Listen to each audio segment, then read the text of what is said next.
cabo de 8 meses de un trabajo intenso de este subgrupo presidido por Patricia Donaire ha dado lugar a una situación que, como diría el primer ministro Fernando Zavala, parece de crispación. Por lo menos si uno lee la entrevista que ha concedido Patricia Donaire hoy al diario Gestión. Buenos días, señor Miguel Torres. Buenos días, Fernando. Buenos días, Patricia. Muchas gracias por la invitación. Lo primero que tengo que decir es que, o hacer recordar, es que ha sido esta Comisión de Constitución la primera interesada en iniciar una reforma electoral responsable. Ni bien nosotros asumimos la presidencia de la comisión, tomamos una serie de decisiones y dentro de las cuales está formar este grupo de trabajo, a quien yo no me voy a cansar de reconocer la labor que han realizado cada uno de los miembros que ha participado en ella. Pero no por correr las cosas van a salir bien. Hay toda una serie de pasos que nosotros tenemos que seguir dentro del Congreso y que son razonables. A manera de análisis, ¿no? Nosotros muchas veces empezamos a referirnos si es que es bueno volver a la bicameralidad o no, porque se dice que la bicameralidad nos permitía una reflexión de las normas de una manera más concienzuda. Y no obstante que este es el argumento para poder volver a la bicameralidad, en situaciones como estas, en las cuales nosotros no estamos diciendo en ningún momento de que no estamos yendo hacia el objetivo, que claramente es un código electoral, estamos tratando de bypassear o estamos tratando de saltar etapas que naturalmente se dan. Para que la población pueda entender cuáles son las etapas que se producen naturalmente, es importante que sepan que una vez formado un grupo de trabajo, este grupo de trabajo lo que hace es evaluar una serie de iniciativas de proyectos de ley presentados por los congresistas y entrega, como tradicionalmente ha sido dentro del Congreso de la República, un informe. Ese informe es un documento base importantísimo a través del cual la Comisión de Constitución, ya en una instancia bastante más política, va a empezar a discutir distintos temas, para que finalmente, en su momento, la Presidencia presente un predictamen, se discuta, se termina de discutir y finalmente se dictamine para llevar al Pleno del Congreso. Es importante entonces tener claro que el objetivo que nosotros diseñamos desde un inicio no se ha perdido. El objetivo de tener una reforma electoral es clara. El tema es cómo llegamos a esa reforma electoral. Cuando a mí me ponían como una necesidad tomar una decisión si es que llevábamos todo el código a una discusión o íbamos por otro camino, yo he tenido que evaluar varias cosas. Una de las cosas fundamentales para tomar la decisión de que, si bien vamos hacia el código, es importante primero tratar unos temas específicos, los temas más importantes, es porque tenemos a la vuelta de la esquina ya elecciones municipales y regionales. ¿Qué más desearía yo, terminando mi presidencia dentro de la Comisión de Constitución? Imagínense que irme con un código electoral aprobado. O sea, yo creo que ya habría logrado muchísimo. Bajo forma de dictamen, ¿no? Claro, o bajo forma de dictamen, por supuesto, que es hasta el límite en el que puedo llegar en la Comisión de Constitución, ¿no? Pero me hubiera ido muy contento, me hubiera ido contento de haber logrado por primera vez en la historia de la Comisión de Constitución un control político. ¿Cuáles son los temas precisos que bloquean la posibilidad de que este trabajo de 8 meses pueda convertirse en un predictamen? ¿Qué puntos bloquean? No, es cuestión de tiempo, y es cuestión de que empecemos a discutir los temas. Es importante que la población sepa que este informe, por ejemplo, recomienda cerca de 420, 430 artículos, pero más importante aún, se refiere a más de 250 temas. Entonces, es importante que nosotros nos demos el espacio, el tiempo necesario para poder discutir las cosas. Les pongo un ejemplo. La reelección de los alcaldes, ¿sí? Este tema de la reelección de los alcaldes es un tema que parte de la reforma electoral, evidentemente, que tiene incidencia constitucional y que ha requerido de parte de Fuerza Popular una amplia discusión. Y se los digo abiertamente, dentro de la bancada, ya lo he dicho en más de una oportunidad, habían distintas posiciones respecto a qué hacer con la reelección de los alcaldes, si permitirla o mantener como estamos el día de hoy, que era una prohibición absoluta.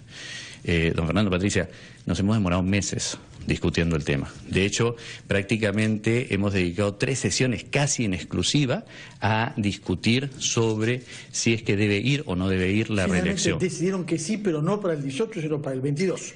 Eso ya está dirimido. Sí, de hecho, hemos tomado la decisión como bancada, y ojo acá, todavía falta pasar por la Comisión de Constitución, y además recordemos que esto es una reforma constitucional que necesitamos 87 votos, o sea, el grupo parlamentario fujimorista no es el que define esto, pero sí les puedo compartir que la bancada ha decidido ir por la reelección, por una reelección inmediata, solo a partir o para las elecciones del 2022, pero con algunos candados adicionales, ¿no? Por ejemplo, cuidar esto de que pidan licencia 6 meses antes de que vayan a tentar la reelección, o algo que es importantísimo, que es regular cuáles son las implicancias de que un alcalde no venga al Congreso a responder las inquietudes. ¿Por qué bloquea? ¿Por qué la presidenta de un grupo de trabajo que ustedes nombraron, que es de su partido político, que ha sido una persona que ha conseguido el voto unánime de los miembros de se estrella contra el fujimorismo? Esa es la pregunta. Ya, no. Eso es lo que ella dice, repito, en su entrevista de Entero Gestión. Dice no comparto definitivamente el término bloqueo, ¿no? Al contrario, lo que estamos dando es el canal adecuado, el canal que corresponde, los pasos que deben ser dados para que esto llegue a tener un final adecuado. Si nosotros pretendemos, y se los digo así de claro, si nosotros pretendemos que 400 y pico artículos, más de 250 temas, lo veamos en las siguientes semanas para que podamos tener reglas claras hacia nuestras siguientes elecciones, va a terminar saliendo un trabajo defectuoso. Está hablando muy bien el profesor de Derecho Constitucional, Miguel Torres. Queremos al político, al que nos asegure que las reformas se hagan. Y acá hay una queja. Bueno, ¿qué mejor? Pero hemos hablado de la reelección de los alcaldes, que es un tema que, en fin, no me parece que tengan que discutirlo tanto. Sí o no, dependiendo, hay que ver los pros y los contras. Vamos, el hueco del queque está en el financiamiento de los partidos políticos. Y ahí es donde parece que lo que no se quiere es que se quite la posibilidad de que haya, de alguna manera, aportes anónimos o aportes que no estén del todo esclarecidos. No resulta, discúlpeme, congresista Torres, usted nos puede plantear acá todas las lógicas de sus argumentos, pero antes de que ocurriera esto, usted nos aseguró que se dejaba trabajar al grupo que tenía esto entre sus manos y que luego eso pasaba a la comisión que usted presidía, si se veía, y hasta donde habíamos entendido, el trámite iba a ser rápido. Es una de las pocas cosas, fíjese usted, que vienen consensuadas con gente de su partido y de los demás partidos. Y de pronto, pacatán, se traba cuando llega a sus manos.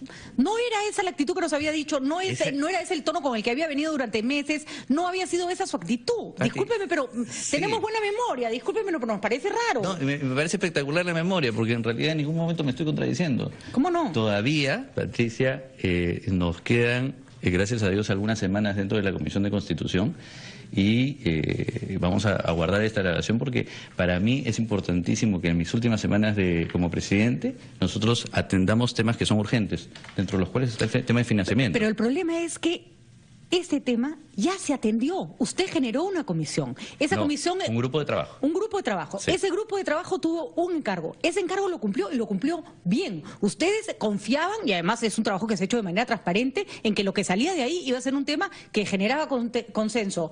Llega a sus manos y resulta que el tema del financiamiento, que es, vamos a decirlo con todas sus letras, el más delicado de la reforma electoral, el más delicado, que involucra a todos los partidos políticos, perdón. Eso sí, de buenas a primeras no les gustó lo que se había acordado y Juacatán, discúlpeme, congresista Torres, pero si eso no es entrampar un proyecto que ya estaba avanzado y consensuado, entonces invéntese usted una nueva palabra porque yo no sé cómo, no entiendo cuál es el concepto. Y le hago la pregunta porque ese es el sentir que hemos recogido de la propia gente del grupo de trabajo. No me lo estoy inventando yo, no lo estamos inventando los analistas. Señor Torres, una pausa tenemos que hacer. Tiene tiempo para reflexionar a la respuesta porque es un tema central el que ha planteado Patricia después. Pausa y regresamos.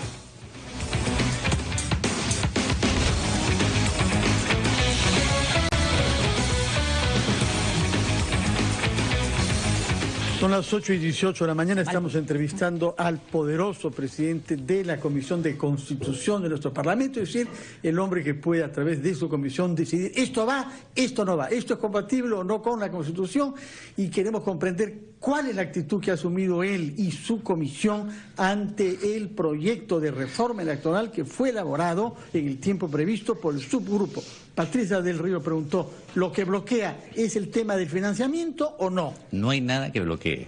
A ver, lo que nosotros hemos dicho, y reitero, es que el problema es que nosotros no podemos entrar en un debate de 400 y pico artículos, que no podemos entrar en un debate en donde hay más de 250 temas. Todo en bloque no lo podemos hacer. De acuerdo. Cuando tengo... Perdóname, Patricia, para terminar. No, solo para entender cuál es la alternativa. Si no se puede hacer así, ¿cómo se hace? ¿Okay? Entonces, ¿cuál fue la siguiente alternativa? Si no podemos hacer esto, y además que tenemos a la vuelta de la esquina las elecciones municipales y regionales, tenemos que poner prioridad. De hecho, en la última sesión de la Comisión de Constitución, esto que les estoy diciendo a ustedes lo dije abiertamente. Le dije, miren, yo tengo acá una disyuntiva y como presidente tengo que resolverla. Y es, me encamino a una discusión del Código Electoral artículo por artículo, o tomó la decisión de decidir, junto con ustedes, porque les he pedido a cada uno de los miembros de la comisión que me acerquen por escrito cuáles son los temas que consideran más relevantes. Bajo esa lógica, y según lo que yo creo, es que vamos a tener que atender en estas semanas que me quedan en la presidencia, temas tan importantes como el financiamiento, coincido plenamente, temas como el cronograma, tema como las prohibiciones o requisitos que deben tener los candidatos, tema como la reelección de los alcaldes, tema como el que has referido del tema de las dádivas, que por ejemplo viene del grupo de trabajo diciendo prohibida de las dádivas y excluidos todos. Y yo los invito a que pregunten a cada una de las autoridades, al Jurado Nacional, a la OMPE, a los distintos líderes de opinión en esta materia. Y claro, debe haber una posición cerrada a ese tipo de actos, pero también tenemos que ser realistas y tenemos que ser cuidadosos, porque mandar o enviar a una exclusión directa por el tema de las dádivas sin tener proporcionalidad o gradualidad puede ser sumamente peligroso, sobre todo cuando vas a tener más de 100.000 candidatos entre gobernadores, alcaldes y regidores hacia los próximos comicios. Además, entonces, ¿qué es lo que va a suceder para terminar la idea? Además, solo para hacer la acotación, una acotación, poner a alguien a repartir galletas de soda en medio de tu meeting para malograrte la elección puede sacar a un candidato a carrera, de acuerdo. Exactamente. Entonces, ¿qué es lo que me parece o qué es lo que yo espero? ¿Cuál es mi anhelo de estas últimas semanas de la Comisión de Constitución? Que nosotros podamos tocar estos temas que son tan importantes y que yo pueda venir acá, Patricia, y decirte, vimos el tema del financiamiento. Que cómo vaya a terminar es un tema de cómo se va a discutir dentro de la Comisión. Pero lo que quiero, por favor, que quede muy claro, es que nosotros valoramos mucho el trabajo que se ha hecho, pero todo tiene su correspondiente proceso. Por ejemplo, solamente para que tengan una idea, yo estoy enfrascado también hace 8 o 9 meses en un grupo de trabajo para la reforma de la Ley General de Cooperativas, que puede ser que sea un tema muy específico, pero también es bastante trabajoso. Y yo espero terminarlo, todavía no lo termino, pero espero terminarlo de aquí a algunas semanas. Y se lo voy a entregar al presidente de la Comisión de Producción.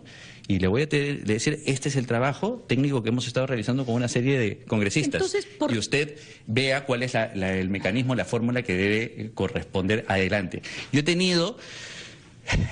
Y la verdad, para ser sincero, no pensé que iba a ser tan ajetreada la agenda de la Comisión de Constitución cuando la asumí, pero he tenido varios momentos en los cuales he tenido que tomar alguna decisión.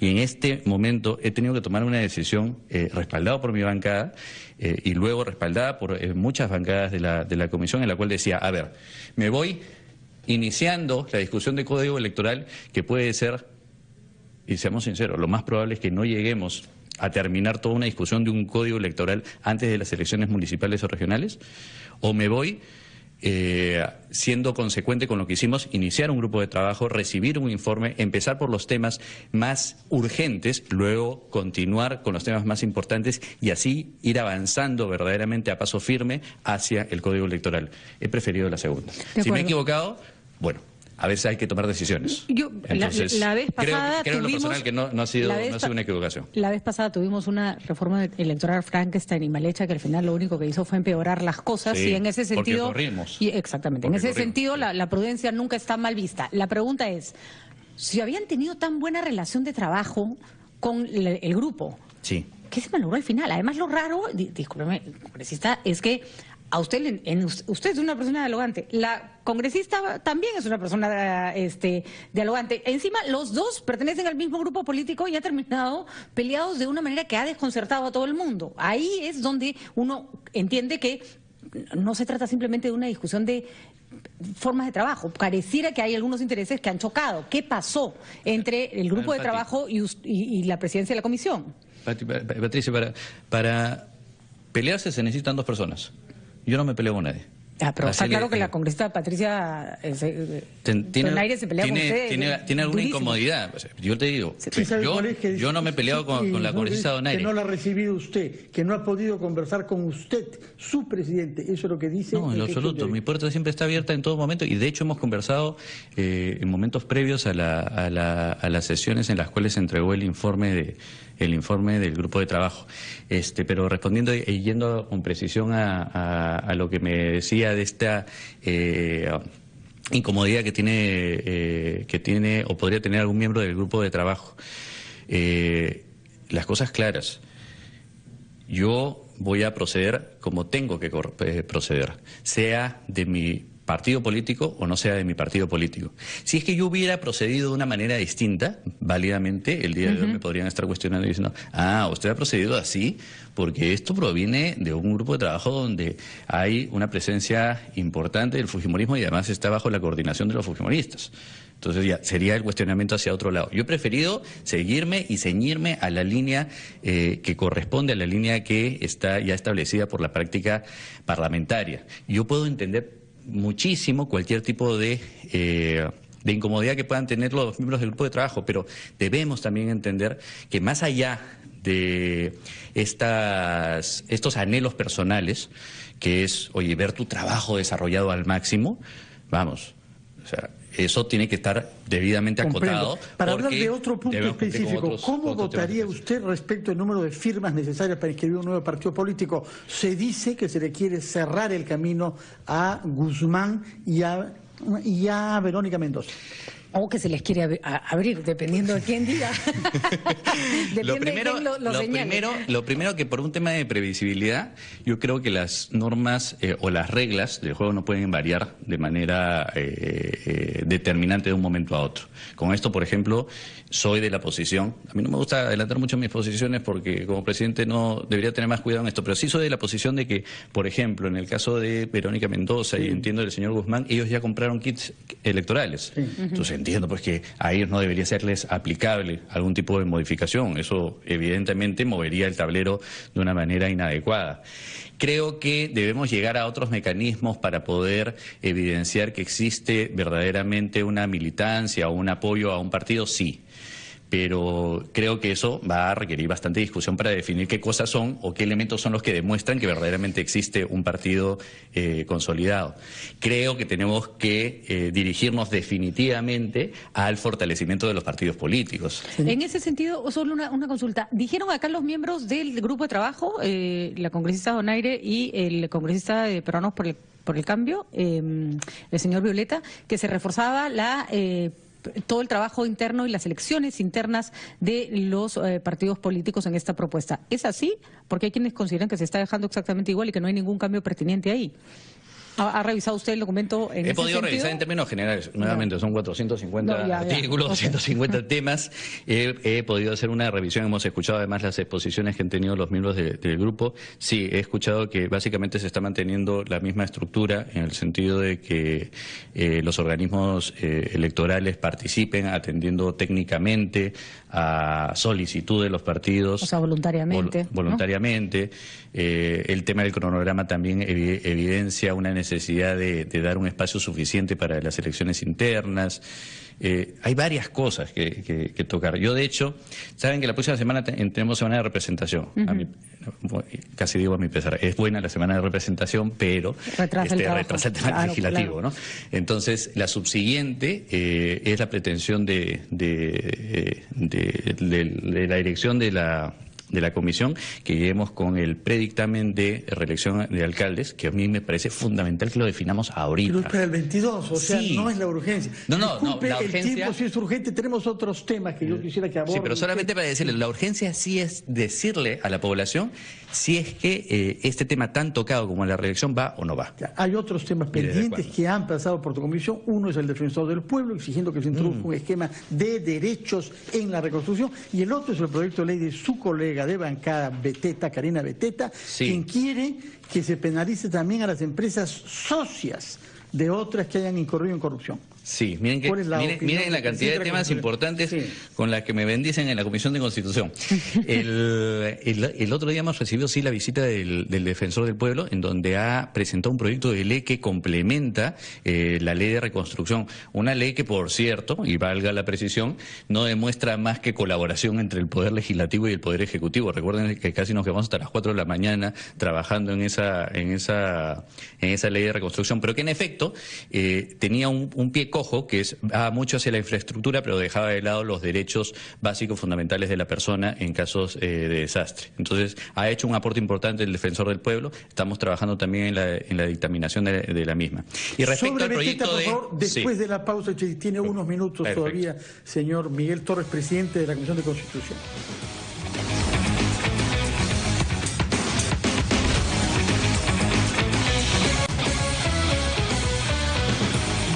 8:33, estamos conversando con el presidente de la Comisión de Constitución del Congreso de la República, el señor Miguel Torres.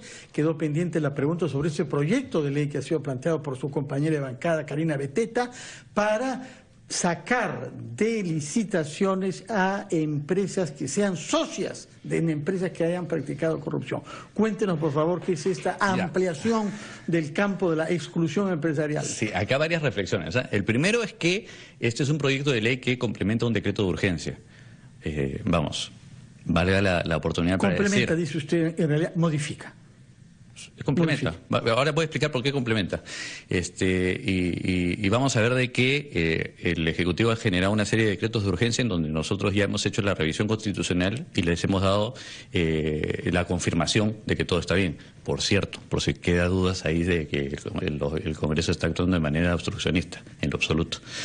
Pero bueno, ¿qué es lo que ha presentado Karina Beteta? Y es inexacto, porque yo creo que lo que me acaba de mencionar don Fernando es producto de algunas interpretaciones que se han dado en los diarios. Yo he estado revisando porque tenemos que dictaminar el proyecto de ley que me parece urgente, y lo que está buscando no es, por lo menos en la idea de la congresista Karina Beteta, no es imposibilitar la participación de estas empresas socias o consorciadas en los futuros proyectos. Además, nosotros sabemos de la preocupación que tiene el Premier de que estas empresas participen. Él mismo lo ha dicho, ¿no?, que se necesita que participen dentro de la reconstrucción. Pero en realidad el proyecto de ley de Karina Beteta viene a complementar algo que se evidenció y se le dijo al Premier y a la Ministra de Justicia el día que estuvieron exponiendo el decreto de urgencia. Y es que parece raro, porque en el decreto de urgencia, cuando le dicen a Odebrecht, oiga Odebrecht, cada vez que te pague el Estado, un porcentaje, ¿sí?, que es asimilable a tu utilidad, va a ser retenido. ¿Para qué? Para pagar la reparación civil. Cuando vino el Premier y la Ministra de Justicia, nosotros hicimos una pregunta muy sencilla. Dijimos, oiga, ya nos queda claro, Odebrecht, lo que va a recibir del Estado, una partecita se va a quedar para la reparación civil. Pregunta, ¿los socios de Odebrecht o los consorciados de Odebrecht reciben el íntegro? Y la respuesta fue sí. Y ahí es donde saltamos y dijimos, pero no entendemos por qué. Y nos dijeron la presunción de inocencia. Porque no están siendo procesados. Sí, ¿no? Claro. Entonces nosotros dijimos ya, no, me queda clarísimo que ellos no han aceptado ni tampoco han terminado con una sentencia. Pero la lógica salta y dice, a ver, si Odebrecht ha dicho que esta operación genera una utilidad producto de una coima, creo que todos tenemos claros acá que esa utilidad es una utilidad ilegal. Sí, claro. Y que sea que lo recibe Odebrecht o que lo reciba un tercero, esa utilidad sigue siendo ilegal. Entonces, lo que está proponiendo Karina Beteta, que la felicito por tener la valentía de haberlo presentado, elaborado, es que, oye, si se le retiene un porcentaje a Odebrecht, también se le retenga un porcentaje a estas otras empresas que están participando de un beneficio que es ilegal. Es un Aunque beneficio no- producto de la coima. Aunque no estén denunciadas. Sí, claro, porque no estamos hablando de la persona, no le estamos impidiendo a la persona contratar, no le estamos impidiendo a la persona transferir sus bienes, no le estamos impidiendo a esa persona hacer transferencias al exterior ni nada por el estilo. Lo único que está proponiendo la congresista Beteta es, oigan, de esa utilidad que está pagando el Estado, producto de una obra ilegal, ilícita, porque ha sido producto de la coima, que ha sido reconocido por Odebrecht, la parte de la utilidad, ni siquiera el 100%, ¿ah? La parte de la utilidad tiene que quedarse para la reparación. Entonces, vamos, creo que la información que ha sido vertida luego en los diarios está un poco distorsionada. Yo los invito a revisar bien el proyecto de ley porque ese es el objetivo. A mí me parece un objetivo total y absolutamente atendible. Va un poco en el sentido en que Zavala ha pedido, las empresas que están complicadas, por favor, no participen en la reconstrucción. O sea, En un segundo momento, ¿no? En un primer momento decían, no, sí, que vayan. Claro, pero lo que pasa es que aparentemente no se los puede impedir legalmente. Esa es la impresión que da. No estoy segura de que esa sea no estamos seguros de que esa sea la realidad. Pero la manera es de decir ¿saben qué? Pucha, no postulen porque nos complican la vida. Sí, yo quiero pensar que ese es el discurso verdadero, porque al inicio yo me asusté cuando vi a un premier que parecía el abogado de estas empresas socias o consorciadas con Odebrecht. No vamos a hacer crispación en lo absoluto.